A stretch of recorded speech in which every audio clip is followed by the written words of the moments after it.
اور اب اجازت بھی مانگ لی گئی ہے کہ وہاں پر ہم دھرنا دینا چاہتے ہیں یا احتجاج کرنا چاہتے ہیں. ویسے جو درخواست دی گئی ہے طارق فضل چودھری صاحب کی طرف سے ضلع انتظامیہ کو، اس میں اسلام آباد انتظامیہ کو، اس میں جو درخواست دی گئی ہے اس میں احتجاج کا لفظ استعمال ہوا ہے، اس میں دھرنے کا لفظ استعمال نہیں ہوا.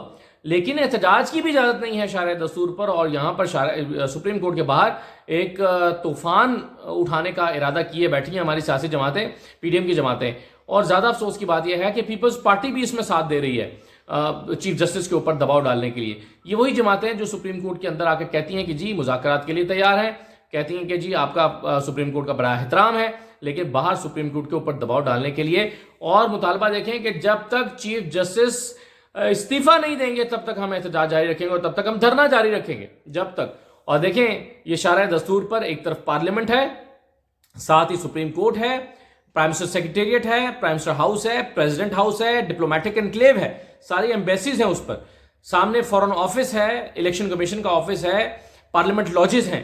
تو آپ یہ دیکھیں کہ پوری شارع دستور دونوں طرف سے انتہائی حساس عمارات میں گھری ہوئی ہے، اور ان عمارات میں یعنی ساتھ ہی ڈپلومیٹک انکلیو ہے، غیر ملکیوں کی بہت بڑی تعداد رہتی ہے. اب غیر ملکیوں کو وہاں پر آپ سوچیں کہ کیسا خوف کا ماحول طاری کر رہے ہیں کہ جب مولانا فضل الرحمان صاحب کے مدرسوں کے لوگ وہاں پر آ کر بیٹھیں گے، اور ان کی جو سالار پتہ نہیں تنظیم ہے وہ اس کے لوگ جب ہاتھوں میں موٹے موٹے ڈنڈے لے کر وہاں پر بیٹھیں گے تو کیا امیج پیدا ہوگا اور کیا امیج پوری دنیا میں جائے گا. تو کیا سوچ کر یہ کیا جا رہا ہے، اور کون کرا رہا ہے، یا کون ان کی ہلہ شیری کر رہا ہے، کون ان کو یہ تجاویز دے رہا ہے، کون ان کو ایگزیکیوٹ کروا رہا ہے، کون عمل درآمد کر رہا ہے، کون فیسیلیٹیٹ کر رہا ہے. یہ ساری باتیں بڑے حیران کن ہیں.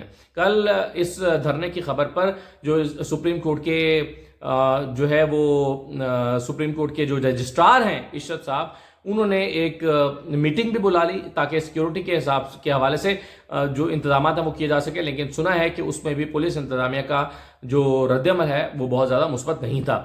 تو اب ایسی صورتحال میں کہ جہاں پولیس معاونت کر رہی ہو دھرنا دینے والوں سے، اور شارع دستور پر دیکھیں، شارع دستور پر دھرنا دینا یہ کوئی پرامن احتجاج نہیں ہوتا. پرامن احتجاج شارع دستور پر پرامن احتجاج بھی نہیں ہو سکتا، قانون اس بات کی اجازت نہیں دیتا. لیکن وہاں پر دھرنا دیا جائے گا اور وہاں پر آ کے یہ لوگ بیٹھیں گے تو کیا منظر ہوگا صبح مجھے نہیں پتا. مریم نواز صاحبہ بھی آئیں گی اپنے کارکنوں کے ساتھ، مریم نواز بھی مولانا کے اس دھرنے میں آ کے شرکت کریں گی.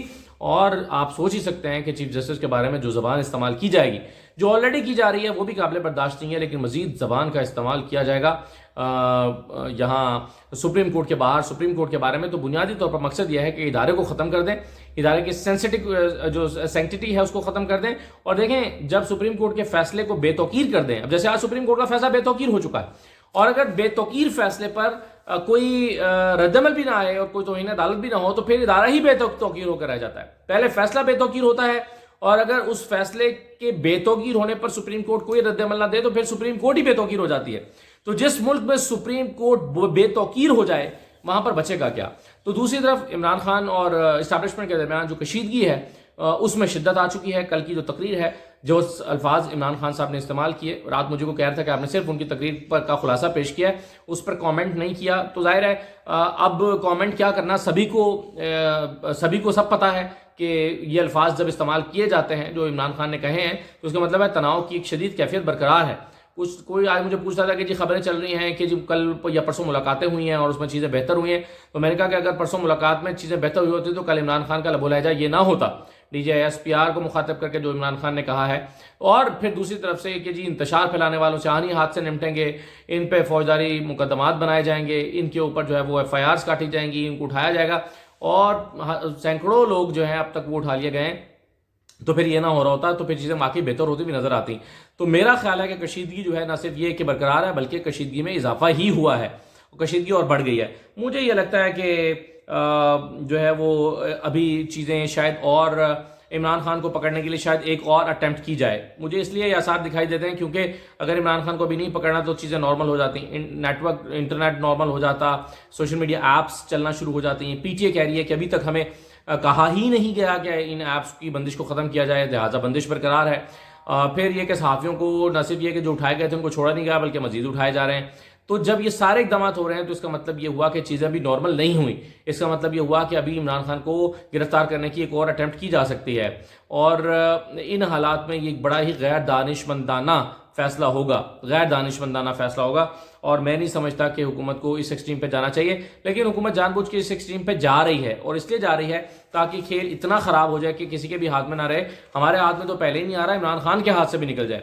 اب ظاہر ہے پی ڈی ایم کی جماعتوں کی خواہش یہ ہے کہ چونکہ یہ ہمارے ہاتھ میں اختیار نہیں آ رہا اور جو کچھ ہم نے کر دیا ہے، ہر کوئی ڈرا ہوا ہے کہ عمران خان آئے گا تو ہمارے ساتھ نہ جانے کیا کرے گا، عمران خان آئے گا تو ہمارے ساتھ ہمیں گرفتار کر لے گا، کیا کرے گا، تو ہر کوئی ڈرا ہوا ہے۔ اس لیے وہ چاہتے ہیں کہ اگر ہم نہ آئیں تو پھر عمران خان بھی نہ آئیں، اور کوئی ایسا سیٹ اپ آ جائے جو ہم ہی ہوں۔ اب جیسے پنجاب میں جو نگران حکومت ہے، وہ دراصل جو پی ڈی ایم کی حکومت ہے انہی کا تسلسل ہے، انہی کی برانچ ہے، انہی کی ایک آؤٹ لیٹ ہے، انہی کی شاخ ہے۔ تو یہ جو پنجاب حکومت ہے، یہ کوئی نگران حکومت تو ہے نہیں، یہ انہی کی برانچ ہے، اور یہ چاہتے ہیں کہ کوئی ایسی حکومت آ جائے جو انہی کی پراکسی ہو اور انہی کے لیے کام کر رہی ہو۔ تو کہنے کو وہ کوئی اور حکومت ہو، نگران ہو یا انٹرم سیٹ اپ ہو، مطلب انٹرم نگران یا کچھ اور، کوئی بھی سیٹ اپ بنا دیا جائے عارضی سا، تو وہ چاہتے ہیں کہ اس طرح سے ہو۔ کل صبح دیکھیں قومی اسمبلی کا اجلاس بھی 10 بجے بلا لیا گیا، اب پہلے شام کو ہو رہا تھا لیکن اب صبح 10 بجے ہو رہا ہے۔ کیوں؟ کیونکہ کورٹ کا ٹائم ہے، تو ادھر کورٹ اپنی پوزیشن لے رہی ہوگی، اور اگر یہ نہیں احتیاطاً کیا گیا ہے کہ اگر کورٹ کسی کو توہین عدالت لگائے تو ساتھ ہی یہاں پر پارلیمنٹ میں جو تقریریں کر کے اس کو نیوٹرلائز کیا جائے، تو یہ قومی اسمبلی کا اجلاس صبح بلانے کا یہ پلان بنایا گیا ہے، اور عمران خان صاحب جو ہیں وہ کل لاہور ہائی کورٹ میں پیش ہوں گے۔ یعنی آپ دیکھیں کتنے سارے ایونٹ ہیں، سپریم کورٹ میں کل الیکشن کمیشن کا ریویو لگا ہوا ہے، شرح دستور پہ دھرنا ہو رہا ہوگا، عمران خان لاہور ہائی کورٹ میں پیش ہوں گے، اور قومی اسمبلی کا اجلاس ہو رہا ہوگا۔ تو یہ ساری چیزیں کل صبح ہو رہی ہیں، تو کل ایک بہت ہی امپورٹنٹ دن ہے، اور جس سے ابھی تک خیر کی شعائیں نہیں نکل رہی ہیں۔ ایسا نہیں لگ رہا کہ چیزیں بڑی خوش اسلوبی کے ساتھ جو ہے وہ ہوں گی، بلکہ کشیدگی اور بڑھ رہی ہے۔ بلاول صاحب فرماتے ہیں کہ اب ہم روایتی احتجاج نہیں کریں گے، کیا کریں گے یہ مجھے نہیں پتا۔ اللہ تعالیٰ سب کو ہدایت بھی دے، اور سب کو جو ہے وہ خیریت سے بھی رکھے، اور وہ چیزیں نہ ہوں جس سے بہت سارے لوگ ڈرے بیٹھے ہیں۔